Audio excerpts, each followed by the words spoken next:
નમસ્કાર. ક્ષત્રિય સમાજના સૌ આગેવાનોને મારા રામ રામ.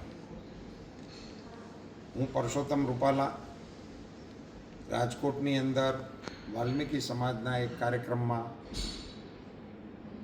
ભાષણ મેં કરેલું.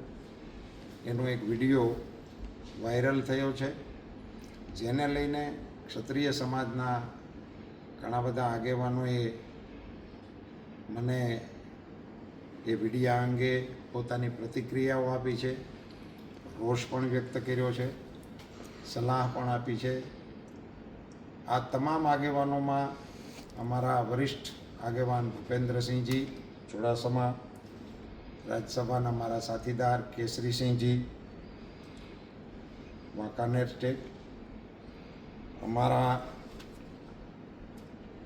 માનધાતાસિંહજી રાજકોટથી, પૃથ્વીસિંહ જેઠવા ઘુમલીથી, તેજપાલસિંહ સરવૈયા ભાવનગરથી, અર્જુનસિંહ વાળા જસદણથી, ને હમણાં મનદીપસિંહજી પાલીતાણાથી બોલતા હતા. એ ઉપરાંત અમારા રાજકોટના આગેવાન ભોગુભા, પ્રદીપસિંહજી, કિરીટસિંહજી રાણા વગેરે આગેવાનો સાથે મારી વાતચીત થઈ. એના પ્રતિભાવો પણ મને મળ્યા છે.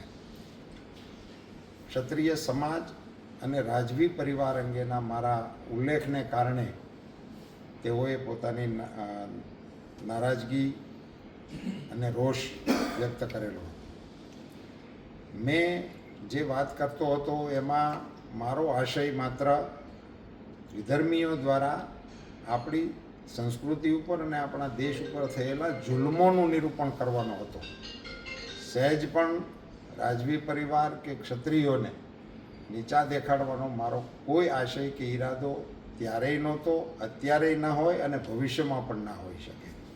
તેમ છતાં આ મારા વિડીયો થકી કે મારા આ પ્રવચનના ઉલ્લેખ થકી કોઈ પણની લાગણી દુભાઈ હોય તો હું દિલગીરી વ્યક્ત કરું છું, દિલથી માફી માગું છું.